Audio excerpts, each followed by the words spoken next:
કુકરના ઢાંકણને ક્યારે મોજું પહેરાવ્યું છે? જય શ્રી કૃષ્ણ મિત્રો, આજના વિડીયોમાં હું લઈને આવી છું તમારા માટે એકદમ ધમાકેદાર આઈડિયાઝ જે તમે પહેલાં ક્યારે નહીં જોયા હોય. તો વિડીયોને સ્કીપ કર્યા વગર જોજો અને પસંદ આવે તો લાઇક એન્ડ શેર કરવાનું ભૂલતા નહીં.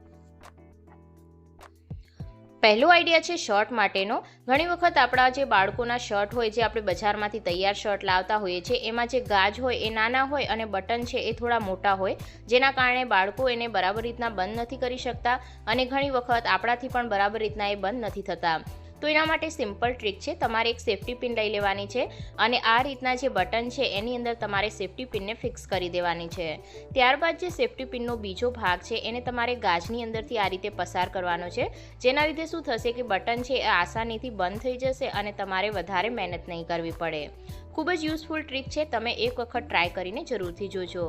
શિયાળાની સિઝનમાં આદુનો ઉપયોગ છે એ સૌથી વધારે થતો હોય છે, પરંતુ જ્યારે આપણે આદુને આ રીતના ચાકુની મદદથી છીણીએ ત્યારે શું થાય કે એની જે છાલ હોય એની સાથે સાથે ઘણું બધું આદુ પણ નીકળી જતું હોય છે. તો અહીંયા તમારે શું કરવાનું છે કે આદુની છાલ કાઢવા માટે ચાકુનો ઉપયોગ નથી કરવાનો, તમારે કોઈ પણ એક ચમચી લઈ લેવાની છે અને ચમચીની મદદથી તમારે આ રીતના આદુની જે છાલ છે એ કાઢવાની છે. આનાથી શું થશે કે આદુ ઉપર જેટલી પણ ધૂળ માટી લાગી હશે એ પણ આસાનીથી ક્લીન થઈ જશે અને એની જે છાલ છે એ પણ ઉતરી જશે. આ રીતના તમે આદુને સાફ કરી અને એરટાઇટ કન્ટેનરમાં ભરી અને 6 મહિના સુધી એકદમ સારું રાખી શકો છો. નાની એવી ટ્રીક છે પણ આપણા મુશ્કેલ કામને ખૂબ જ આસાન કરી દે છે. તમે આદુની છાલ કાઢવા માટે ચાકુનો ઉપયોગ કરો છો કે ચમચીનો, એ મને કોમેન્ટ કરીને જરૂરથી જણાવજો. તમે અહીંયા જોઈ શકો છો એકદમ સરસ રીતના એની છાલ નીકળી ગઈ છે. ત્યારબાદ જોઈએ નેક્સ્ટ આઈડિયા. બટરનો ઉપયોગ લગભગ દરેકના ઘરમાં થતો હોય છે, પરંતુ જ્યારે આપણે બજારમાંથી આ રીતનું પેકેટ લઈને આવીએ, નાનું અથવા તો મોટું, ત્યારે આપણે શું કરીએ કે જ્યારે પણ આપણને બટરની જરૂર પડે ત્યારે આપણે ફ્રીજમાંથી કાઢી અને જેટલું પણ બટર જોઈતું હોય એટલું કાઢી લઈએ, જેના કારણે શું થાય કે વારંવાર આપણા હાથ પણ ખરાબ થાય અને ચાકુ પણ. તો એના માટે સિમ્પલ ટ્રીક છે, તમારે શું કરવાનું છે કે આ રીતના બટર છે એના પીસ કરી લેવાના છે. તો જેટલું પણ તમને બટર જોઈતું હોય એ પ્રમાણે તમે નાના અથવા તો મોટા પીસ કરી શકો છો. આ રીતના તમે એક વખત પીસ કરી અને ફ્રીજની અંદર રાખી દો, જેના લીધે શું થાય કે જ્યારે પણ તમારે બટરની જરૂર હોય તો તમે એક પીસ લઈ શકો છો અથવા 2 પીસ લઈ શકો છો. આને આપણે ફરીથી આ રીતના કવર કરી અને એના બોક્સની અંદર મૂકી શકાય છે, અથવા તો જો તમારી પાસે બટર રાખવા માટે સ્પેશિયલ જે એનું કન્ટેનર આવે છે એ હોય તો એની અંદર પણ ભરી અને તમે રાખી શકો છો.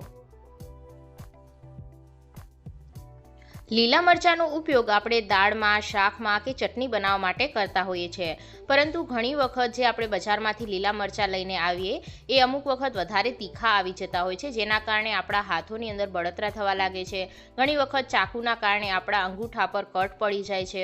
તો એના માટે સિમ્પલ ટ્રીક છે, તમારે એક કોઈ પણ ચમચી લઈ લેવાની છે. મેં પ્લાસ્ટિકની લીધી છે, તમે સ્ટીલની પણ લઈ શકો છો અને આ રીતના અંગૂઠા પર રાખી અને કોઈ પણ રબર બેન્ડની મદદથી એને આ રીતે બાંધી લેવાનું છે.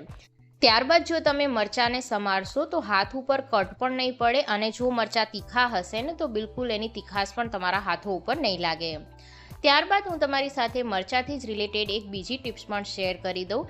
જો તમે મરચાં લઈને આવતા હોય વધારે પ્રમાણમાં અને જલ્દી ખરાબ થઈ જતા હોય તો એને કઈ રીતના સ્ટોર કરવા, તો જો આપણે મરચાં જ્યારે ખરીદીને લાવીએ ત્યારે 2 થી 3 દિવસમાં આ રીતના ખરાબ થઈ જાય છે. તો જો તમે એને 10 થી 15 દિવસ માટે ફ્રેશ રાખવા માંગતા હોય તો તમારે શું કરવાનું છે, મિક્સચર જારની અંદર આ રીતના લીલા મરચાંને કટ કરી અને ઉમેરી દેવાના છે. ત્યારબાદ એની અંદર મીઠું ઉમેરી દઈશું અને ત્યારબાદ અડધા લીંબુનો રસ ઉમેરી દઈશું. અહીંયા મરચાંની ક્વોન્ટિટી ઓછી છે એટલે મેં અડધું લીંબુ લીધું છે. જો તમે વધારે પ્રમાણમાં બનાવતા હોય તો તમારે 1 લીંબુનો રસ લેવાનો. ત્યારબાદ આપણે એને મિક્સર જારની અંદર ઉમેરી અને બધાને પીસી લેવાનું છે. તો અહીંયા જુઓ મરચાંની એક સારી એવી પેસ્ટ બની અને તૈયાર થઈ ગઈ છે. આને તમે 10 થી 15 દિવસ સુધી ફ્રીજમાં રાખશો તો પણ ખરાબ નહીં થાય. તમારે કોઈ પણ એરટાઇટ કન્ટેનરમાં ભરી અને રાખી દેવાની. જો તમારા ઘરમાં વધારે પડતો લીલા મરચાંનો ઉપયોગ થતો હોય તો તમે આ રીતના પેસ્ટ બનાવી અને એને ફ્રીજની અંદર 10 થી 15 દિવસ સુધી રાખી શકો છો, બિલકુલ પણ ખરાબ નહીં થાય. નેક્સ્ટ આઈડિયા માટે મેં એક કુકરનું ઢાંકણ લઈ લીધું છે. તો આ જૂના કુકરનું ઢાંકણ છે જે હું બિલકુલ યુઝ નથી કરતી. તમારી પાસે કોઈ પણ કુકરનું ઢાંકણ હોય એ તમે લઈ શકો છો. ત્યારબાદ એની રિંગ અને સીટી છે એ બંનેને આપણે કાઢી લેવાના છે. તો હંમેશા કુકરનું ઢાંકણ નાનું હોય ને એ જ લેવાનું. ત્યારબાદ અહીંયા મેં એક બેકાર મોજું લઈ લીધું છે. તો તમારી પાસે જે પણ બેકાર મોજું હોય કે જે તમે યુઝ ના કરતા હોય એ લઈ લેવાનું અને ત્યારબાદ આપણે આ રીતના કુકરના ઢાંકણ ઉપર મોજાને પહેરાવી દઈશું. તો આનો યુઝ શું છે એ હું તમને આગળ જણાવીશ, તો વિડીયોને સ્કીપ કર્યા વગર જોતા રહેજો। તો જુઓ આ રીતના આપણે એને ફિટ કરી દેવાનું છે।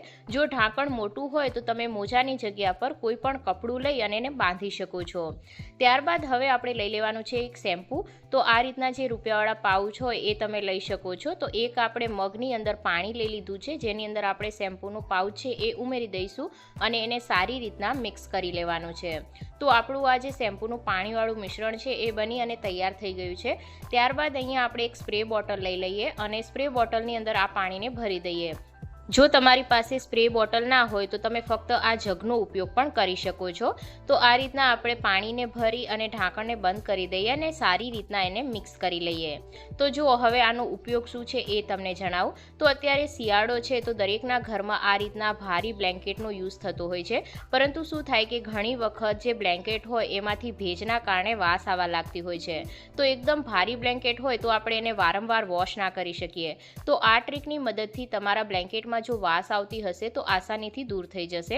તો અહીંયા શું કરવાનું છે કે આપણે જે શેમ્પૂવાળું મિશ્રણ છે એને આપણે બ્લેન્કેટ ઉપર સ્પ્રે કરીશું અને થોડું આપણે આ રીતના મોજા ઉપર સ્પ્રે કરી દઈશું। ત્યારબાદ આને આપણે આ રીતના બ્લેન્કેટ ઉપર ફેરવવાનું છે, જેના લીધે શું થશે કે થોડી ઘણી જે ધૂળ હશે એ તો ક્લીન થઈ જ જશે, સાથે જેટલી પણ દુર્ગંધ હશે એ બધી પણ દૂર થઈ જશે। જો તમારા ભારી બ્લેન્કેટ હોય અને વધારે પડતા ગંદા ના હોય પરંતુ એમાંથી સ્મેલ આવતી હોય તો તમે આ ટ્રીકનો યુઝ કરી શકો છો। એકદમ બ્લેન્કેટ છે ધોયા હોય એવા જ ફ્રેશ થઈ જાય છે। ત્યારબાદ શું કરવાનું છે કે તમારે આ બ્લેન્કેટને તડકામાં સૂકવી દેવાનો છે, જેથી એની અંદર જમ્સ વગેરે હોય એ પણ દૂર થઈ જાય, બેક્ટેરિયા પણ દૂર થઈ જાય અને જે આપણો કંબલ છે એકદમ સારી રીતના સાફ થઈ જાય। તો આપણે વારંવાર ભારી બ્લેન્કેટને મશીનમાં વોશ ના કરી શકાય, તો આ ટ્રીકથી આપણે એને આસાનીથી સાફ કરી શકાય છે।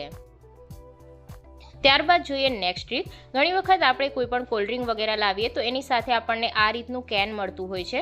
તો એના જે ઉપરનો ભાગ હોય છે એને આપણે ખોલી અને ફેંકી દેતા હોઈએ છીએ, પરંતુ આજે હું તમને એનો એક યુઝ બતાવીશ। તો અહીંયા શું કરવાનું છે કે મેં એનો ઉપરનો ભાગ છે એને અલગ કરી લીધો છે। ઘણી વખત આપણી પાસે અમુક એવી ફોટો ફ્રેમ હોય કે જેની પાછળ હેંગ કરવા માટે કંઈ પણ આપેલું ના હોય અથવા હોય તો તૂટી ગયું હોય, તો એને હેંગ કરવા માટે તમે આનો ઉપયોગ કરી શકો છો। તો અહીંયા શું કરવાનું છે કે મેં ફેવિક્વિક લઈ લીધી છે અને ફેવિક્વિકની મદદથી આપણે આને સ્ટિક કરી દઈશું, જેનાથી એકદમ સારી રીતના આ ચોંટી જાય છે અને કોઈ પણ જગ્યા પર તમારે આને હેંગ કરવી હોય, લટકાવી હોય તો તમે લટકાવી શકો છો। તો જો આ એકદમ સારી રીતના સ્ટિક થઈ ગયું છે। હવે આપણે એને કોઈ પણ વોલ ઉપર લગાવી શકાય છે। તમને આ આઈડિયા કેવો લાગ્યો એ મને કોમેન્ટ કરીને જરૂરથી જણાવજો। ત્યારબાદ જોઈએ નેક્સ્ટ આઈડિયા। આપણા ઘરમાં કોઈ પણ ડેકોરેશનની વસ્તુ તૂટી ગઈ હોય તો એને સ્ટિક કરવા માટે આપણે ફેવિક્વિકનો યુઝ કરતા હોઈએ છીએ, પરંતુ ફેવિક્વિકથી ઘણી વખત શું થાય કે થોડા ટાઈમમાં એ ફરીથી નીકળી જાય છે। તો એને એકદમ ફિક્સ કરવા માટે આપણે શું કરવાનું છે, થોડું મીઠું લઈ લેવાનું છે અને જે જગ્યા પર તૂટી ગયું છે ત્યાં આપણે મીઠું આ રીતના લગાવી દઈશું। ત્યારબાદ હવે આપણે એના પર ફેવિક્વિક લગાવી દેવાની છે। આ રીતે શું થશે કે એકદમ સારી રીતના એ ચોંટી જશે અને ફરીથી એ ઉખડશે નહીં। ખૂબ જ કામની ટ્રીક છે, તમે એક વખત ટ્રાય કરીને જરૂરથી જોજો। તો અહીંયા તમે જોઈ શકો છો કે મેં મૂર્તિનું જે માથું છે એને સારી રીતના ચોંટાડી દીધું છે અને એકદમ સારી રીતના આ સ્ટિક થઈ ગયું છે। ફ્રેન્ડ્સ, આજનો વિડીયો પસંદ આવ્યો હોય તો લાઇક, શેર અને ચેનલ પર પહેલીવાર આવ્યા હોય તો જરૂરથી સબસ્ક્રાઈબ કરજો આવા યુઝફુલ વિડીયોઝ જોવા માટે।